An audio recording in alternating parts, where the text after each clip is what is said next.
Right. Hello. Alright, hello everybody. Today I'm going to be recording another video, which is a continuation on something I started yesterday, which was a question and answer for this topic about the planet Neptune and its association with hauntology. Hauntology being a concept that was coined by Jacques Derrida and popularized by Mark Fisher.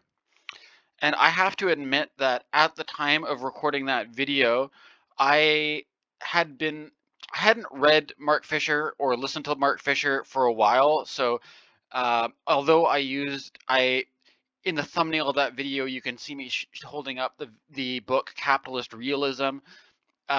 It was fairly light on the Mark Fisherism, and so I thought it would be a good idea to include in my in the notes and references of that video, I included a link to a Mark Fisher lecture on the YouTube channel Intellectual Deep Web.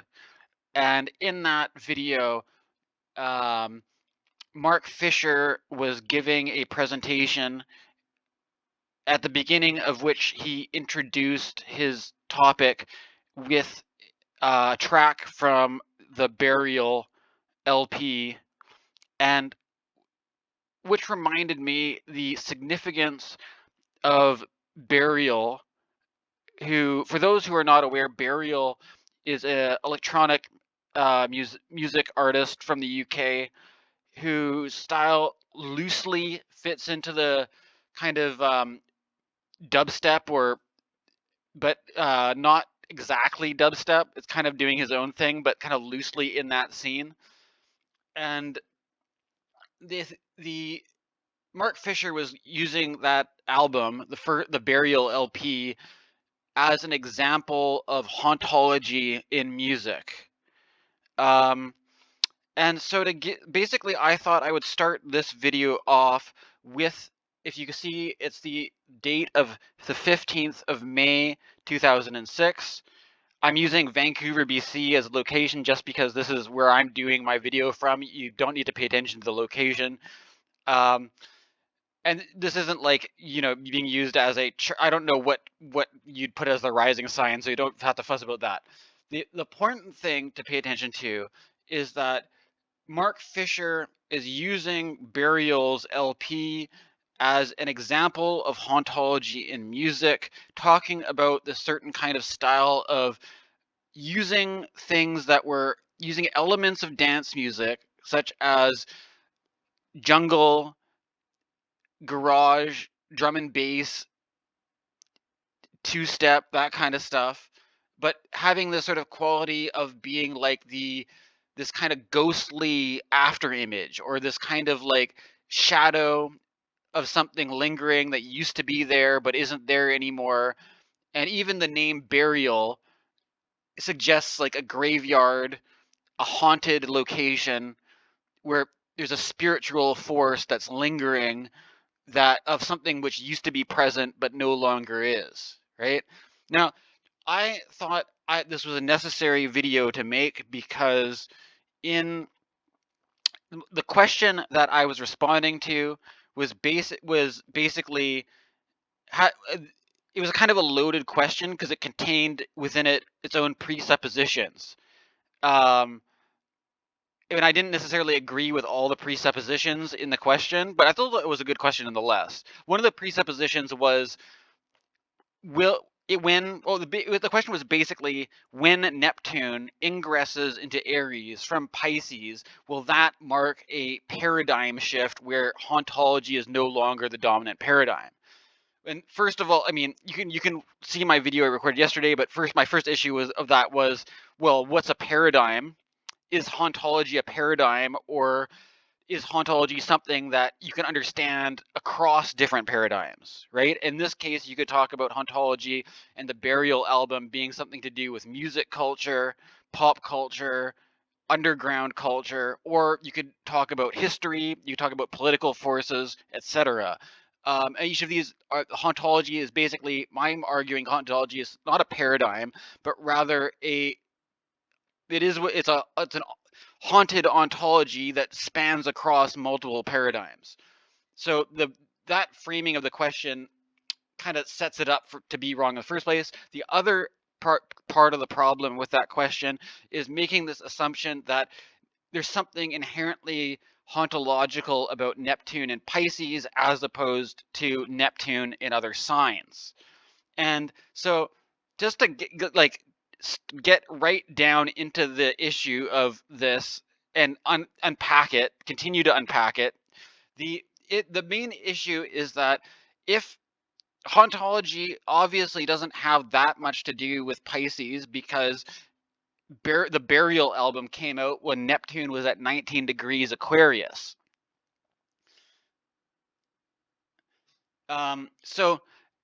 But I think there's still, and also, of course, I mean, Derrida came up with the idea of hauntology, and Derrida is like he predates the baby boomers. He was born in 1930, right?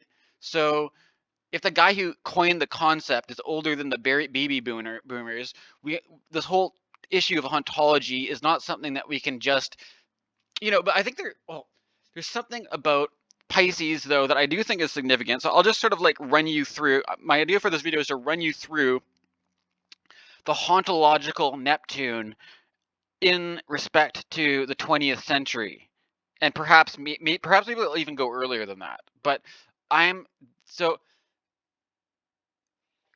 don't know. I've noticed that I have a multi-generational audience of people who are younger and older than me. But at the time this Burial album came out, I was a Canadian guy. I still am a Canadian guy. I'm living in the West Coast.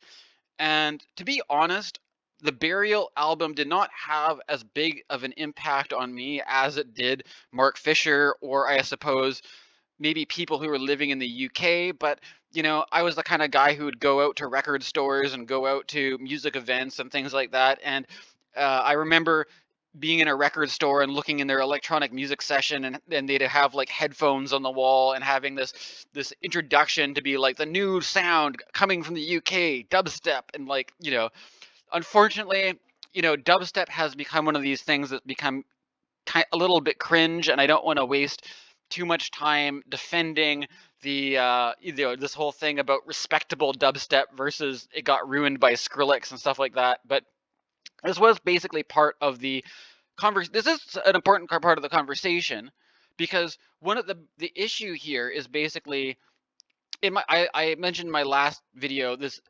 understanding of hauntology being this idea that there is no new culture being created. There's no new musical trends, no new musical fashions, and all that. And so we're starting in 2006 with the release of the Burial LP and the subsequent dubstep wave, which began as a guy who's living in Canada. I, at the time, was in my early 20s, and eventually, it was kind of funny. It was around the time of the 2008 stock market crash, which is interesting because now I'm just going to make notes about things as I progress along here. And so at the time around when we had the 2008 stock market crash, it's interesting to note that you had this triple conjunction of Neptune, the North Node, and Chiron. And the North Node, of course, marks the places where eclipses are going to be happening. So the eclipse cycle of 2008 was affected by the influence of Neptune and Chiron, very much in the same way that at the time of making this video, we recently had a total solar eclipse in Aries conjunct Chiron. So that these little coincidences, I'll just be making notes of little things that I notice as I go here. You'll also notice that Jupiter was in its fall in Capricorn at around the time that Pluto had recently ingressed into Capricorn. And at the time of making this video, Pluto has recently ingressed into Aquarius. But we're going to try to focus on Neptune here. So there was something that happened with for whatever reason, don't have to get too much into my personal story, but I moved out of my parents' house for the first time in 2008, found myself in the city of Vancouver, and in those circumstances had a little bit of exposure to dubstep working its way into West Coast culture. But I mean, to be honest, even back in those days, it wasn't something that the people that I hung out with didn't really take it seriously with the wobbly bass lines. And it is what it is. Skrillex wasn't really a thing at this point in time. Um, I saw Mala from Digital Mystikz in a bar. I went out to a couple underground parties and stuff like that. The dubstep was making its presence known at this time. There's some early stuff like that Benga and Coki Night track, which came out in 2007.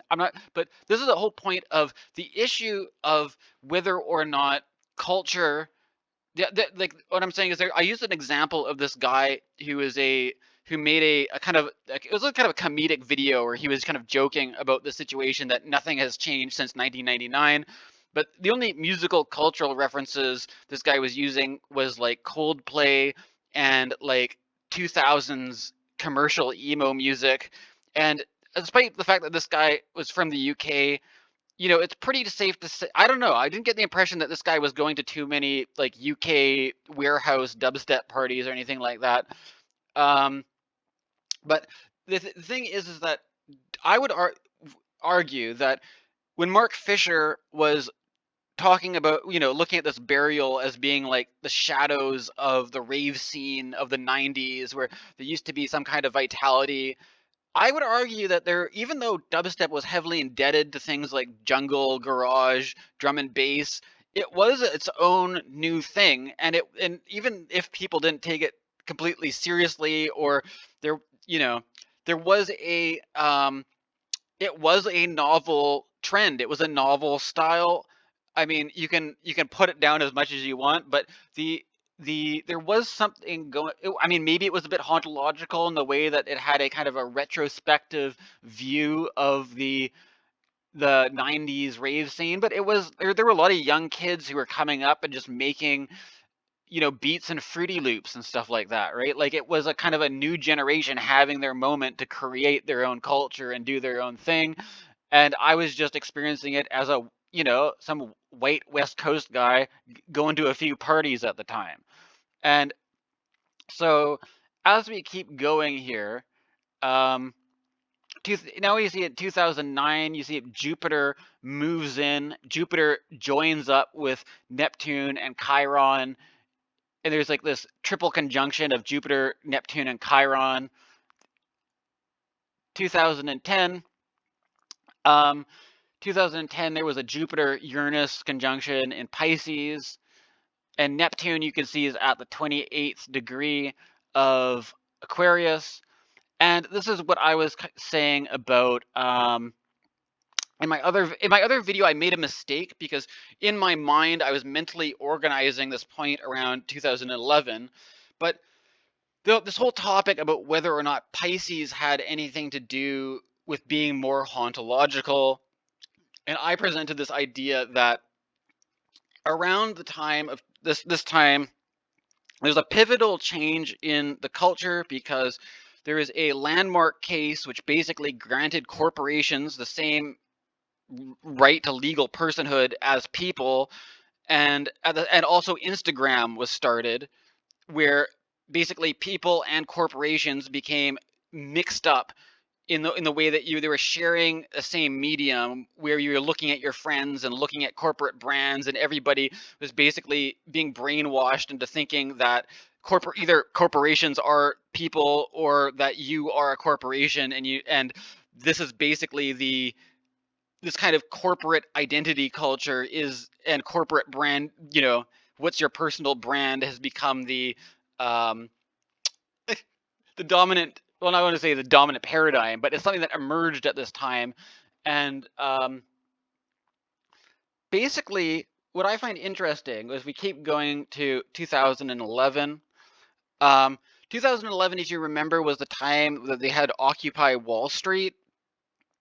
And I think even though Mark Fisher had been around writing for quite a while, I thought it was an interesting coincidence that the lecture which I linked in my previous video, I suppose I'll put the same link in this video as well, that he was giving this lecture that he was starting talking about.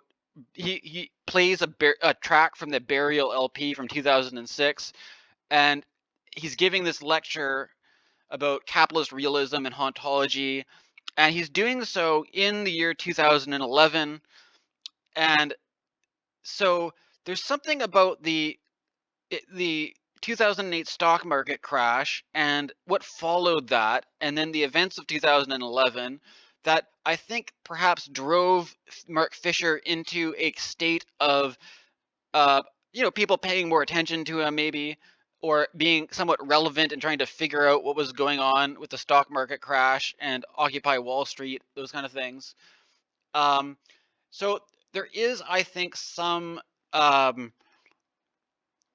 I'm going to say too that the whole thing about the role of Instagram and social media, it wasn't like, I mean, Facebook had already been around for a while, but there's this kind of idea of rather, making a platform that has to do more specifically with the image and, Instagram filters and all that kind of stuff.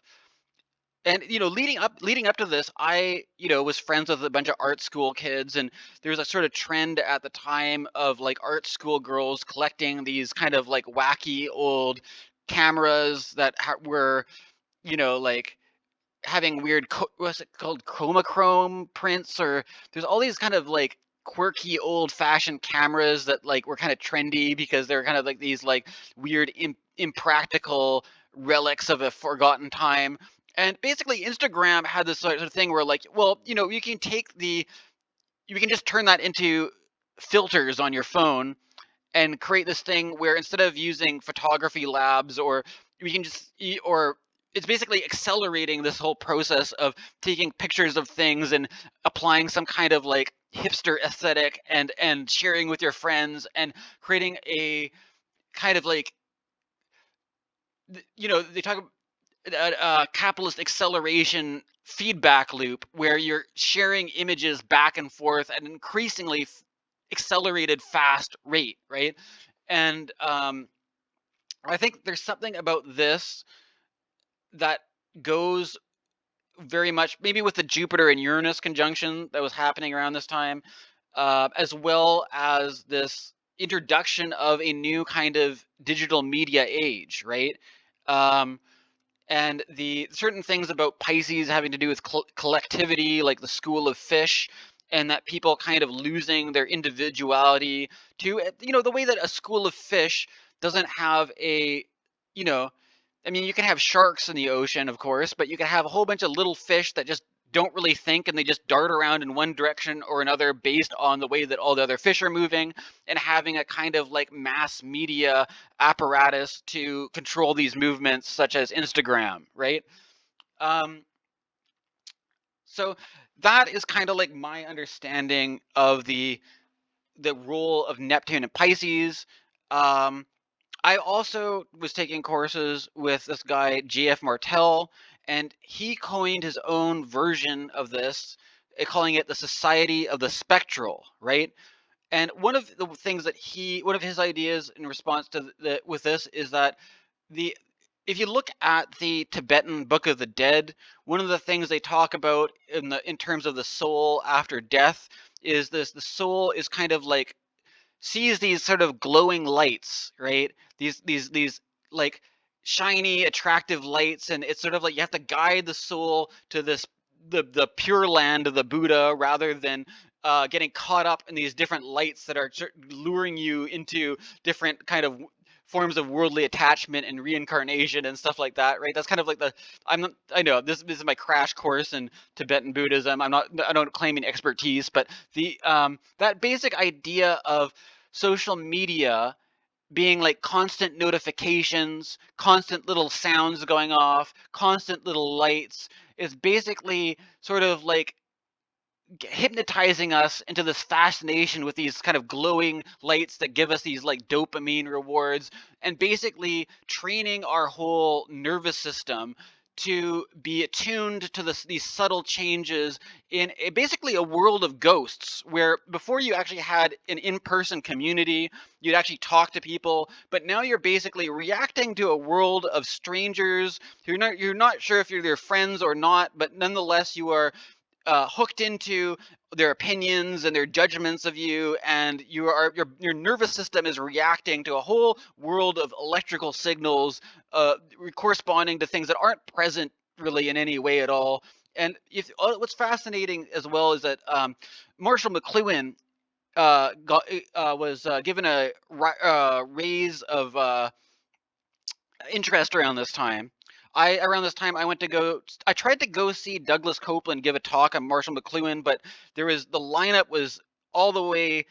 There's a huge mob of people trying to get in to see Douglas Copeland give a talk at the Waldorf Hotel on Marshall McLuhan, and I couldn't get in because there was so much demand for it. Right, like that's how hot of a topic McLuhan was once this whole Instagram wave kicked off when Neptune moved into Pisces. So it was definitely a thing in the collective. This isn't just me having a little pet hobby of being into McLuhan. It was a definite thing at that time, right?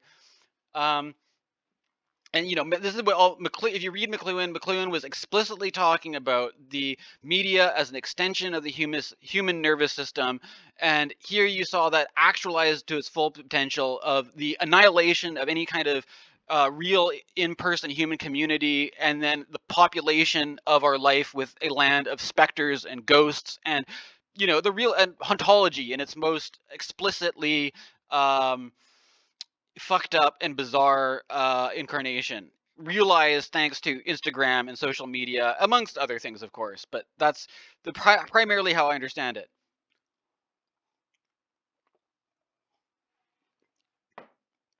But now that we've I'm gonna take it back a little bit, and to see when understanding the Neptune and Pisces in contrast to some of these other time periods, right? Like the idea that nothing has changed since 1999, according to people whose cultural references are commercial emo and Coldplay, and of course people don't take dubstep seriously. So I mean, if you don't like dubstep, it doesn't really matter if somebody came up with a new trend or a new style, because it's not, if the only things that are new are things that appeal to your personal tastes, then there may as well be nothing happening, right? If that's all, if you're the center of the universe, then it doesn't really matter if people come up with any new fashion trends or something if it doesn't appeal to what you think is cool, right? But at the same time, there was, I think at around the time of when Neptune went to Pisces, there was the emergence of stuff like trap music, which is another trend. I mean, trap music wasn't really around before that, as far as I'm aware, and but there was this kind of sense of like, have we had any new developments since trap music? There's also things like Drake got kind of popular, and there doesn't really feel like we've really moved on from that era much yet. But going back to 1999, there's certain things like the Y2K era, and I think what comes up to me when I put Neptune together with Aquarius is the association with basically like Steve Jobs, the iPod, eventually the iPhone, the there in the 90s Microsoft was basically winning the war of a monopoly of tech culture, and around Y2K, Steve Jobs and Apple were able to make a comeback, and this started with revamping the iMac at first, and then eventually the iPod and the iPhone was what really did it for bringing Apple back. But if you notice that Neptune has this thing going on where it has a lot to do with like cults and like religious iconography, and a lot of people were talking about how the logo of Apple almost became like a kind of cult image, or that there's some weird kind of like Silicon Valley like tech guru thing going on. And I just think that is really obviously goes with the sort of Neptune and Uranus in Aquarius. As you can see, both Uranus as being more of a technological innovation, and Neptune being more of the kind of imaginal, religious, aesthetic at the time. Also, you know, need I remind you, this is around the time The Matrix came out. There's also some in the popular media. I often go back. I only watched Serial Experiments Lain for the first time in 2021. But this is also the same time that Neon Genesis Evangelion. I think Evangelion came out in '97. But it's kind of like around this same time when Neptune was making this ingress into Aquarius. Um, okay, so I mean that kind of gives you a flavor for what the Neptune in Aquarius dynamic is like. Um, so as we take it back here to the 90s, right? Now, as we head back into the 90s, what you'll notice is that the influence of Neptune and Uranus together, as opposed to Neptune just on its own. And I have to say that I'm somebody of the millennial generation, so I was a kid growing up in the 90s, and I have to admit I'm gonna try to frame this as my perspective on hauntology. That you know when I was mentioning before about when I was like moved out for the first time and going to a few dubstep parties and stuff and experiencing that decade from that perspective. At that time, I had a girlfriend that was 10 years older than me, right? And so that girlfriend was, was an intergenerational relationship. That girlfriend was a Gen Xer, and she had grown up during she experienced the 90s as a from a different perspective, right? And so like you can imagine that if you are like the right age in the 90s to be experiencing grunge and the whole wave of 90s music where there's a sense of like vitality, or even like the early days of rave culture and all that stuff, you can kind of get the sense that like there's something kind of going on. And I was just like watching Saturday morning cartoons and not really that hip. I was a little kid in the 90s, right? um when the experience of being a millennial is basically the experience, and especially like being able to have interactions with people of other generations. Like you get the sense that you're like you arrived on the scene after the party was already over. You walk around, and especially in Vancouver, there's this idea that like, oh yeah, we used to party over here, and like there used to be this like hangout spot above this cafe over here, and oh, it used to be so cool, but it kind of sucks now. I mean, it's too bad you're young and you missed the good old days. Like that was kind of like the like Gen X got to have fun in the 90s, and then by the time you're a millennial, you're like you get the Burial LP, and you get Mark Fisher and a bunch of these geezers talking about how like it's like the haunted ghost of what you know what once was an active party. There was actually life, there was actually inspiration, there was actually some kind of like creative dynamic to worth being excited, and rather than just being cynical and jaded about everything. And you're like, well, I'm young though. I want to actually experience. I don't want to just be living in a jaded, cynical world where there's no possibilities. But what you guys have to understand is that part of this goes with the Neptune-Uranus conjunction of the 90s. That Uranus has some sort of effect on Neptune of making it a little bit more optimistic, or there's like it's associated with this age of 90s optimism that was basically there because of the fall of the Berlin Wall, the end of the Cold War, and the tech revolution, right? There's this there a whole bunch of different things going together that created this sense of optimism, of a kind of a new era. And this was the birth of rave culture. They called it the second summer of love.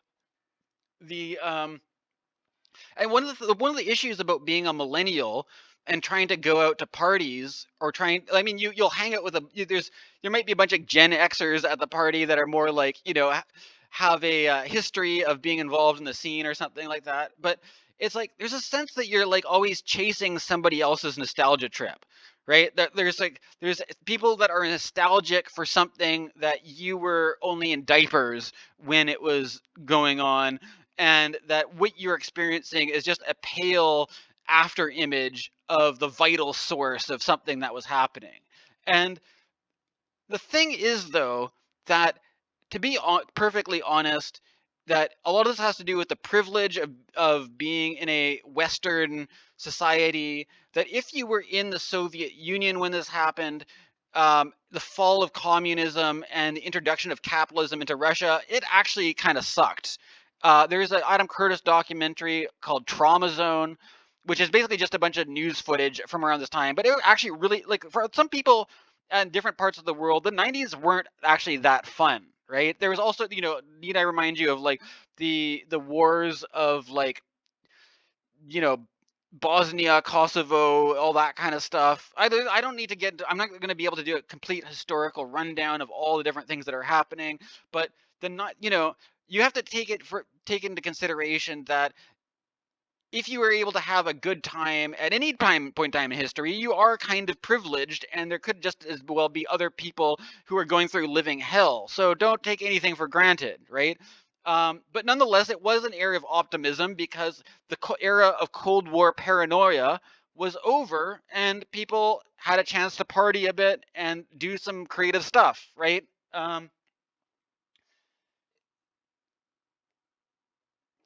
There's other things going on, of course, too. Like there was the AIDS epidemic that shaped the 80s and shaped that generation.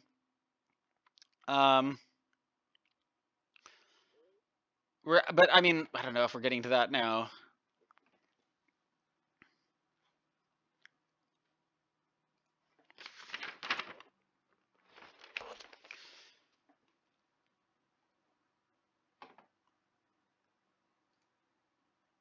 So basically, if you look here, the Neptune started its trip in Capricorn at around 1984. So that kind of brings you to like it's kind of like the early days of the AIDS epidemic into the second summer of love, the fall of the Berlin Wall, the Cold War, all that kind of stuff. But we're going to take it back to Neptune and Sagittarius, which is at the early part of the 80s. And then basically Neptune was in Sagittarius for the greater part of the 1970s, right? And this is basically what I'd like to draw your attention to. This thing that I mentioned in my other video is that right as the 70s started, there was, you can see here, Saturn in Taurus and then Saturn ingresses into Gemini around 1972 and makes this hard opposition from Saturn in Gemini to Neptune in Sagittarius. And this is kind of associated with an era of economic instability. Nixon got rid of the gold standard. There was all sorts of striking and inflation and gas shortages and high gas prices. And I already talked about this in my other video, but there's something about the idealistic dream of the 60s getting a bit of a reality check. But I'm basically going to just be repeating the stuff that I said in the other video. But there you go. Anyways, that's kind of the Neptune dynamic. And you can see that it wasn't that hard opposition there. It wasn't until Saturn looped around and then conjoined Neptune around the time of the Berlin Wall, right? So you've got the Saturn Neptune dynamic in a 180 degrees, going from the beginning of the 70s and Nixon to the fall of the Berlin Wall, if you want to understand the Saturn and Neptune dynamic, right? So of course, if you back it up further, you've got the 1960s and you've got Neptune and Scorpio, right? if I was reading Liz Green's book on Neptune and she was associating this with, the sexual revolution of the 1960s, the civil rights movement of the 1960s, um, of course, the thing is, a lot of this stuff in the 1960s isn't just about Neptune. I would like to draw your attention to the conjunction between Pluto and Uranus going on at that time, right? And the rebellious power of Uranus versus this thing about Pluto usually standing to do with something about like control and domination and power and all this kind of stuff. And of course, there's this whole thing about the main influence of the 1960s being the protests against the Vietnam War and protests for nuclear disarmament, right? All sorts of stuff like that, which kickstarted the civil rights movement of the 1960s, and basically the whole idea of, that Neptune may be there in some respect in Scorpio. Scorpio has a certain kind of like the shadows of what's repressed, or there's a certain kind of occult thing with Scorpio that maybe has to do with something like these visionary experiences that were previously kind of kept hidden, or something like, there's also like whatever, the Grateful Dead, right? Like the Deadheads. um I don't. Maybe you guys. I don't. Maybe don't have to labor the point. Maybe you guys can see what there's this whole kind of like Scorpios often like sex and death, and you had the people getting sent off to die in Vietnam, and people make love not war. That whole thing of the '60s going with Scorpio and Neptune, but it also being very much connected with this Pluto Uranus dynamic. Some people use Pluto as a ruler for Scorpio. So anyways, keep going back here. You get Neptune basically starts this ingress into Scorpio in 57. This is around the early part of the baby boomer era. And then the baby boomers, of course, are known as the post-war generation, the generation of people that were born after World War II. And so to understand Neptune in Libra, we can see Neptune in Libra as being present there in the end of World War II, and Libra being, of course, the sign of a Venus-ruled sign having to do with peace and making mediations and stuff. Of course, there was, World War II was pretty awful with the Holocaust and the bombing of Hiroshima and Nagasaki and all this. But there was at least Neptune, I think, in Libra sort of signifies something to do with at least having, the balance of Libra, the balance of power, coming to some kind of resolution that was not violent, or, the end of the violence and the dawning of a new peaceful era. Okay. And I'm not going to be, I'm just going to keep going back in time, and I'm not going to be trying to do a complete historical overview, but trying to give you a picture of Neptune in this context, right, of different signs. So as we keep going, we've got Neptune in Virgo.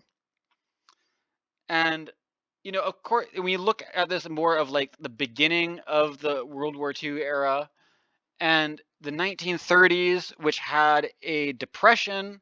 And obviously, this whole thing where I was talking about the depression that happened in the 1970s around a Saturn Neptune opposition. And what do you know? Yeah, we got Saturn in Pisces opposing Neptune in Virgo in the middle of the Great Depression, right? When this is the part of the concern with this kind of stuff is the idea that the fascism of World War II with Hitler and Mussolini was very much in response to widespread, I don't know what the right word to say is. Not maybe outrage, but widespread frustrations with the state of affairs. A lot of people under a lot of pressure and basically looking for scapegoats or different ways to come to power and get out of the shitty situation that they were in. And Virgo, there's something about Virgo, which I mentioned in my other video, that Virgo has to do with this whole, the field maiden. The maiden in the field who's looking forward to the future and trying to, and seeing winter coming and trying to make preparations to prepare for winter, and being, it's an earth sign. So having to do with resources, having to do with financial planning, having to do with poverty and scarcity, and trying to and, you had the Dust Bowl, and you had all this kind of thing going on, and so that's kind of what I associate with Neptune and Virgo. And it's also interesting to note, I've been talking about people like Deleuze and Guattari in my videos, and this was around the time that I think Felix Guattari was born in 1930, if and Deleuze was born a little bit earlier, right? But so this whole thing about these people who have come to represent these thinkers associated with the revolutionary 60s, there was an idea of, like, in the 1960s, don't trust anybody over 30. And Felix Guattari would be an example of one of these guys who was an intellectual who was over 30 at the time of the 60s, who was not to be trusted because he's already, an old guy, right? And, by the time it was the 80s, when these books were finally getting translated into English, Felix Guattari was already a bit of a geezer. And I don't know, this is just a kind of a side note, but just to give you a bit of a perspective of, like, that, this is not really new stuff. These are people that are coming from quite a few generations back or whatever, right? I don't know. This is just something I was thinking about as I was doing this. So prior to this, we have the Neptune in Leo during the 1920s. And I think it's really interesting that the 1920s were called the Roaring 20s, right? And so you had, what is it, Leo the lion that roars, and Neptune in the roaring lion, the Roaring 20s, right? And you had here you have even the North Node in Leo with Neptune in 1924. And there's certain things going on with this. Well, let's keep going, taking it back here.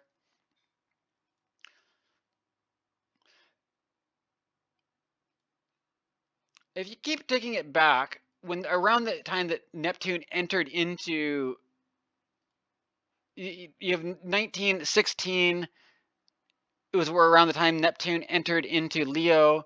And of course, the Bolshevik Revolution, where the communists took power in Russia, happened in 1917. And you can see that there was a Saturn-Neptune conjunction around this time. And so this is one of the things that I was saying, that there is a association with Saturn and Neptune with communism, right? That communist Russia started under a Saturn-Neptune conjunction. And this is one of the things to do with the topic of hauntology, is that basically Mark Fisher was talking about hauntology from the perspective of the end of the Cold War, and this idea that basically the whole conversation about I'm not doing this as a way to promote communism or Marxism, but rather from a historical perspective and understanding what people, when somebody asks you about hauntology in relation to the planet of Neptune, this is what they mean. This is what we're talking about, is that there was, at one point in time, it wasn't, based on the historical circumstances, obviously communism didn't go well for Russia. It didn't go well for Mao Zedong's China. I'm not doing this as somebody who's trying to push communist propaganda on you.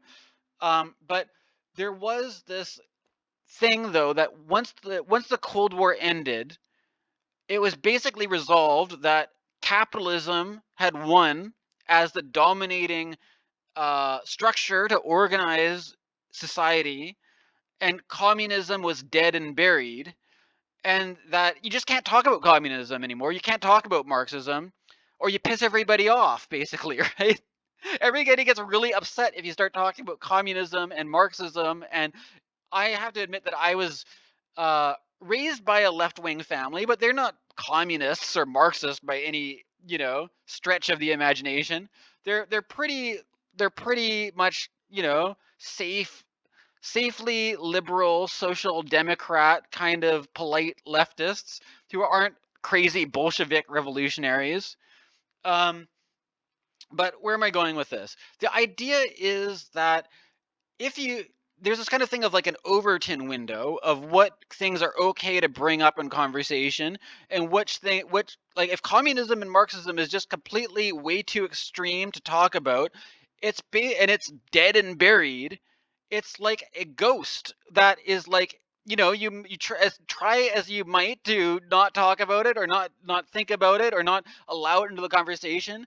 There is the ghost of something that once was that is not anymore, or also not just about communism, but the idea that if there's only one way to live your life, if there's only one thing that everybody has to do, if all your options are narrowed down into just doing one thing, it's like being haunted by all these possibilities of things that were not allowed to be born and manifest, all these ideas that weren't allowed to express themselves.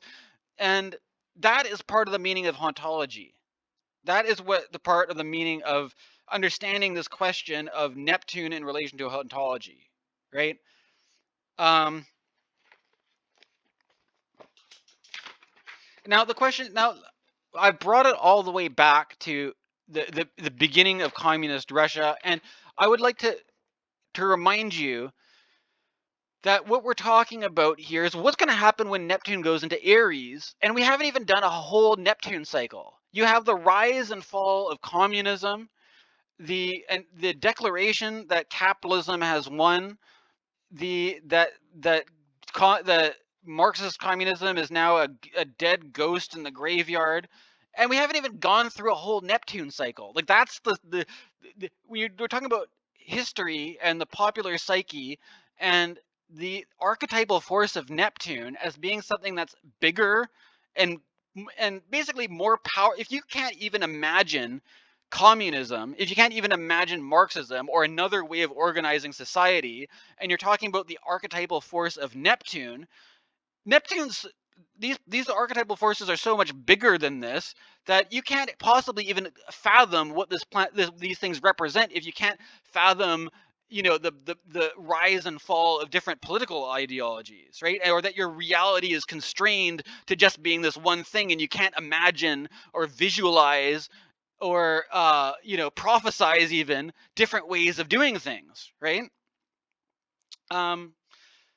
So with this in mind, I'm gonna attempt to do a full circle and take it back to Aries.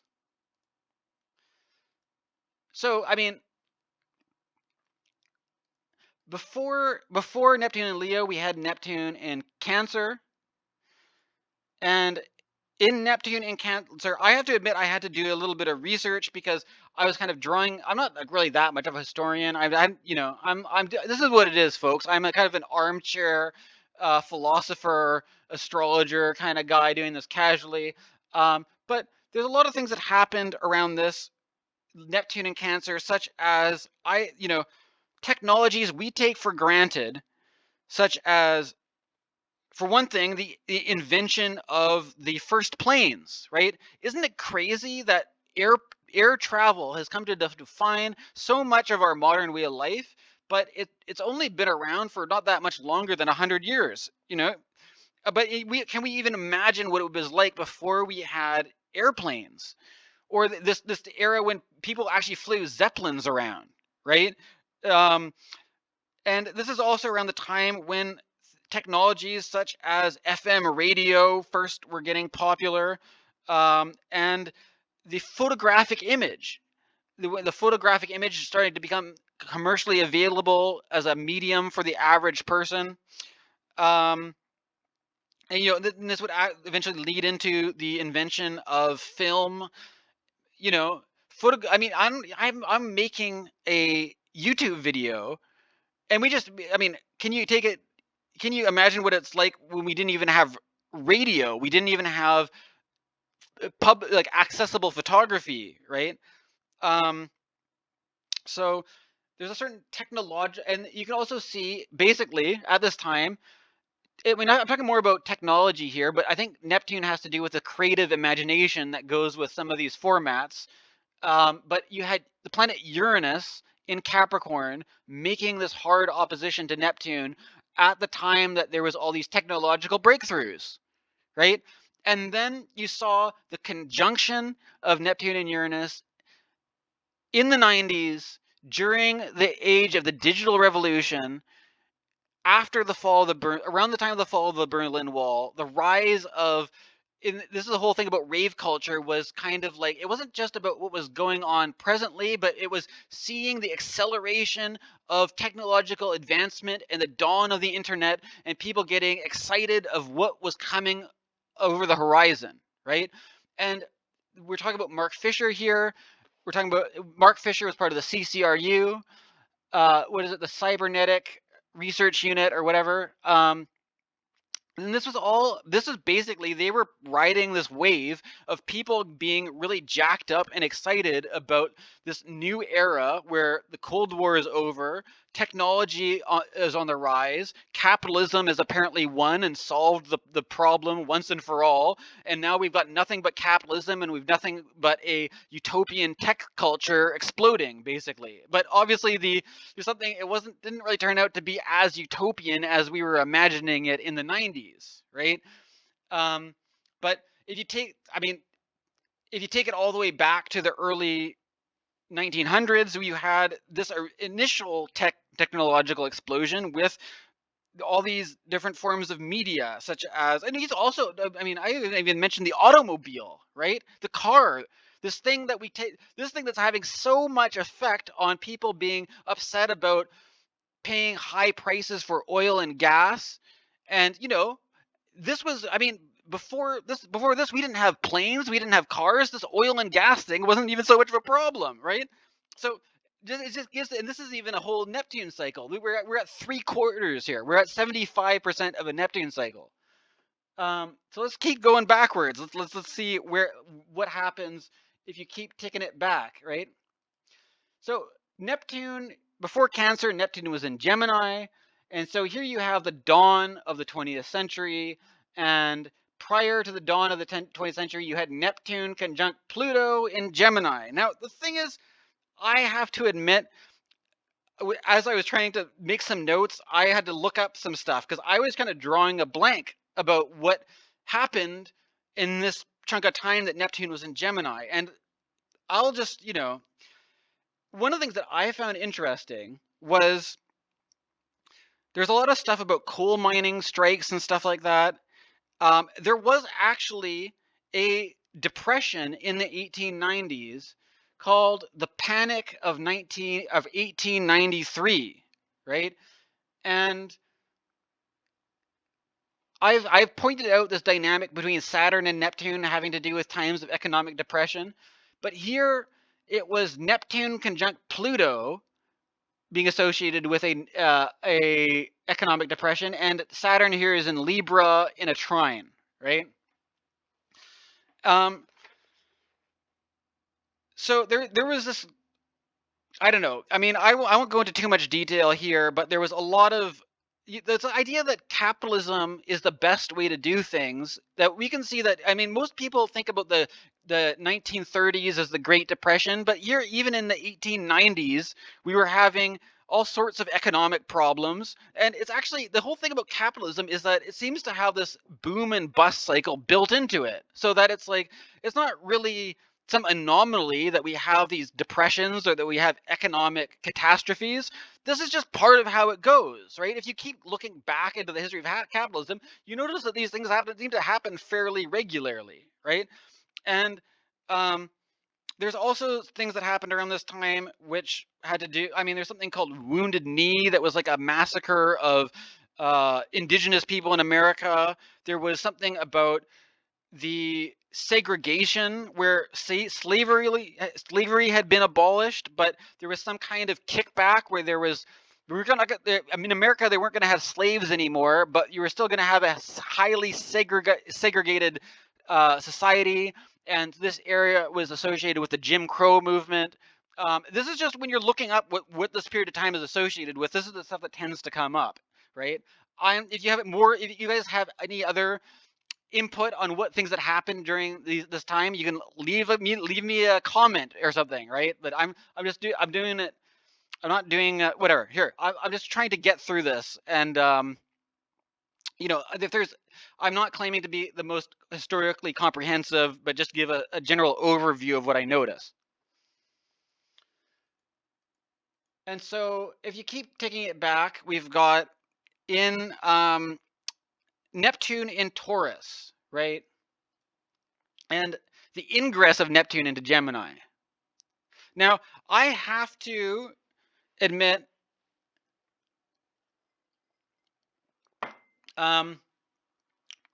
this is part of this is influenced by, I'm a follower of a podcast called Weird Studies, and I have not read the Alan Moore comic book called From Hell, but I was listening to a recent Weird Studies podcast episode on the comic book From Hell, and basically this time when Neptune was at the end of Taurus, making its ingress into Gemini, 1888 was the year of the Jack the Ripper murders.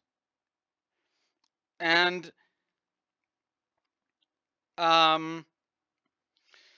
so we've got Victorian England and Jack the Ripper, and Alan Moore was basically making this argument that it was actually the Jack the Ripper murders that signaled the symbolic beginning of the 20th century.